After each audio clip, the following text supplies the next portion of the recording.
बातमी आहे देवळातल्या VIP दर्शनाच्या संदर्भातली। देवाच्या समोर जाणाऱ्या महत्त्वाच्या व्यक्तींना अनेकदा VIP दर्शनाची इच्छा असते, मात्र तसं मिळालं नाही तर नाराजी नाट्य सुरू होतं। आमदार सुधीर मुनगंटीवार हे दर्शनासाठी तात्कळत राहिल्यानं त्यांनी संताप व्यक्त केल्याची गोष्ट समोर येते आहे। मुनगंटीवारांची विठुरायाच्या दारात उपेक्षा झाली असं दिसतं आहे।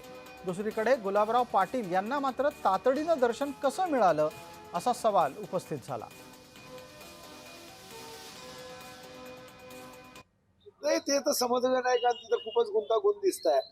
तिथे एक लक्षात आलं की समन्वयाचा थोडा अभाव आहे। महसूल असेल BVGचे लोक आहेत तिथं, तेही एकदम टाईट राहत आहे, तर त्याच्यामुळे समन्वयाचा अभाव। बाकी शेवटी किती लोकांचं तर आमचं दर्शन पहिलंच झालं। आमचं ते म्हणाले की आम्ही तो नियमच केला आहे की आमदार किंवा जे लोक येतात त्यांच्यासोबत आम्ही दर्शन करतो। फक्त मी त्यांना म्हणालो की तुम्ही 3 दिवसापूर्वी जरी मला सांगितलं असतं तर कदाचित मी अजून 2 महिन्यांनी आलो असतो, एवढाच विषय। सुधीर भाऊ हे समजदार आहेत आणि आमच्या राज्याचे माजी अर्थमंत्री आहे। जवळपास 7 वेळेसपासले ते आमदार आहे आणि बरेच खात्याचे ते मंत्री राहिलेले आहे।